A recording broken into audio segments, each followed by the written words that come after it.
Ready start. हालांकि राष्ट्रवाद की कोई एक सार्वभौमिक परिभाषा नहीं दी जा सकती, लेकिन अगर सार रूप में कहा जाए तो राष्ट्रवाद उस सामूहिक आस्था का नाम है जहां लोग स्वयं को एक साझा इतिहास, परंपरा, जातीयता, संस्कृति एवं भाषा इत्यादि के आधार पर एक मानते हैं। स्टॉप। इस प्रकार निर्मित यह एक होने की भावना अन्य सभी कारकों से अधिक प्रभावशाली होती है और यहाँ तक कि राष्ट्र की निष्ठा अन्य सभी अस्मिताओं पर हावी हो जाती है। Stop para. वस्तुतः भारत भौगोलिक क्षेत्र के अंदर निवास करने वालों समुदायों में कई स्तरों पर भिन्नता होती है, जैसे धार्मिक, वर्गीय, भाषाई इत्यादि। स्टॉप। लेकिन विभिन्न आधारों पर निर्मित हुई एक होने की भावना राष्ट्रीयता की पहचान को स्वयं सभी पहचानों पर आरोपित कर देती है। स्टॉप। अधिकांश विचारकों ने राष्ट्रवाद का विश्लेषण राजनीतिक आर्थिक परिप्रेक्ष्य में किया है। स्टॉप। मानना है कि राष्ट्रवाद मूलतः एक राजनीतिक सिद्धांत है जो राजनीतिक एवं राष्ट्रीय एकता को सुसंगत बनाए रखता है, जबकि राष्ट्रवाद से उत्पन्न हुई एक आधुनिक निर्मित है। स्टॉप। यहाँ ग्लेनर एक तरह से राष्ट्र के घड़े जाने की ओर संकेत कर रहे हैं। स्टॉप। अर्थात राष्ट्र एक स्वाभाविक प्रक्रिया का परिणाम नहीं है, बल्कि तात्कालिक आर्थिक राजनीति उद्देश्यों की पूर्ति के लिए इस तरह के समूहीकरण की अवधारणा रची गई। स्टॉप। उनके अनुसार, औद्योगिक क्रांति के बाद भिन्न भिन्न जगहों से आए कामगार शहरों में आकर बसने लगे, जिनके बीच अनेक स्तरों पर असमानता थी। स्टॉप। पूंजीवाद के विकास के लिए आवश्यक था कि उत्पादन प्रक्रिया अधिक सुचारू रूप से संचालित हो। स्टॉप। यह तभी हो सकता था जब कामगारों में परस्पर भिन्नता कम से कम हो और वे एक विशेष प्रेरणा से उत्पन्न प्रक्रिया में भाग लें तथा भिन्नता को समाप्त करने के लिए एक साझा इतिहास, साझी संस्कृति तथा समान भाषा की रचना की गई। स्टॉप। इस साझेपन ने कामगारों को राष्ट्रहित में अधिक उत्पादन करने की प्रेरणा दी। Stop para. राष्ट्रवाद के संदर्भ में लगभग इसी तरह की व्याख्या मार्क्सवाद विद्वानों द्वारा की जाती है। स्टॉप। उनके अनुसार राष्ट्रवाद का विचार पूंजीवादी व्यवस्था को ही नहीं आगे बढ़ाता है। स्टॉप। इसी संदर्भ में मार्क्स ने दुनिया के मजदूरों एक हो का नारा देते हुए कहा कि मजदूरों का कोई राष्ट्र नहीं होता, उनकी समस्याएं हर जगह एक जैसी होती हैं। स्टॉप।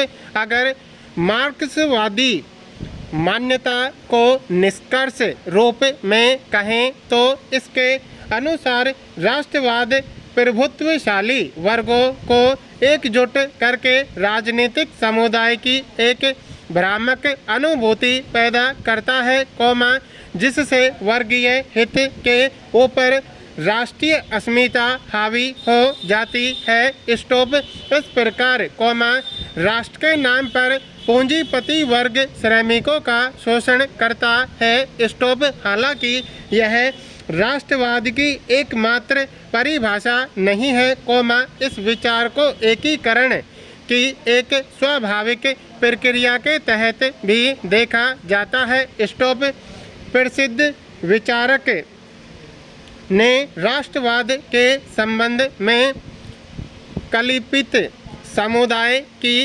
अवधारणा का प्रतिपादन किया। स्टॉप एंडरसन ने राष्ट्र को राजनीतिक विचारधारा के रूप में समझने की बजाय सांस्कृतिक व्यवस्थाओं के संदर्भ में समझने की बात कही। स्टॉप एंडरसन ने राष्ट्रवाद को चर्च के प्रभुत्व के कम होने सामंती व्यवस्था के कमजोर होने तथा समय की अवधारणा में आए बदलाव के संदर्भ में विश्लेषित करने का प्रयास किया है। स्टॉप एंडरसन ने इस प्रकार निर्मित सांस्कृतिक चेतना के राष्ट्र में तब्दीली होने के कारण के रूप में पूंजीवाद की पहचान की। स्टॉप मुद्रण प्रौद्योगिकी के विकास के साथ ही बाइबिल समेत तमाम ग्रंथ देसी भाषाओं में छपने लगे। स्टॉप इसके चलते वैचारिक एकीकरण को प्रोत्साहन मिला और राष्ट्रीय चेतना का विकास आरंभ हो गया। स्टॉप एंडरसन का मानना है कि राष्ट्रवाद एक ऐसा विचार है जिसके आधार पर वैसे लोग जो एक दूसरे से कभी मिले भी नहीं एक प्रकार का संबंध जोड़ लेते हैं। स्टॉप पैरा राष्ट्रवाद के उपरोक्त वैचारिक विश्लेषण से यह तो स्पष्ट हो ही जाता है कि राष्ट्र का विचार एक तरह से सामुदायिक पहचान का घोतक है किंतु अब प्रश्न ये है कि ऐतिहासिक परिप्रेक्ष्य में यह सामुदायिकता की भावना विकसित कैसे हुई। प्रश्नवाचक संक्षेप में तो पुनर्जागरण और धर्म सुधार आंदोलन के बाद अर्थात 16वीं 17वीं सदी के बाद ही सही अर्थों में आधुनिक राज्य का उद्भव हुआ। स्टॉप राज्य का यह स्वरूप अपने पूर्ववर्ती राज्यों से इस अर्थ में भिन्न था कि जहां पहले राज्य की प्रभुसत्ता में क्षैतिज रूप से चर्चा की और लंबवत रूप से सामंतों की हिस्सेदारी होती थी वहीं व्यापारिक क्रांति और धर्म सुधार आंदोलनों ने क्रमशः सामंतों और चर्च को प्रभुत्व सत्ता में भागीदारी से वंचित कर दिया। स्टॉप अब सत्ता केवल एक राजा के अधीन केंद्रीकृत और अविभाजित थी। स्टॉप हालांकि अब तक वह व्यापारिक मध्य वर्ग भी सशक्त होकर उभर चुका था जिसने व्यापारिक क्रांति और धर्म सुधार आंदोलनों का संचालन किया था। स्टॉप इस वर्ग का अपने अधिकारों के लिए राजतंत्र पर पर्याप्त दबाव था। स्टॉप इसलिए आगे राष्ट्रवाद की दिशा और उसका स्वरूप क्या होगा इसका निर्धारण यही वर्ग करने वाला था। स्टॉप पैरा यह वही दौर था जब राजतंत्र और संसद के बीच स्पष्ट मतभेद उभरकर सामने आया जिसकी अभिव्यक्ति 1688 की इंग्लैंड की गौरवपूर्ण क्रांति के माध्यम से हुई जिसके परिणाम स्वरूप एक निरंकुश राजतंत्र के स्थान पर संवैधानिक राजतंत्र की स्थापना हुई। स्टॉप फिर भी राष्ट्रवाद की प्रथम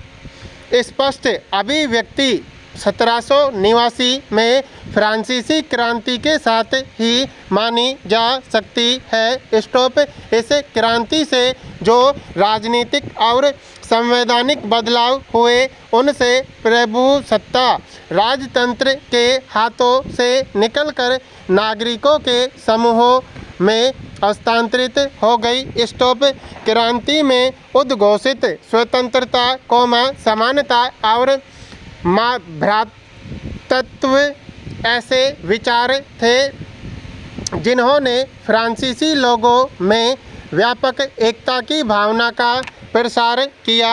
स्टॉप।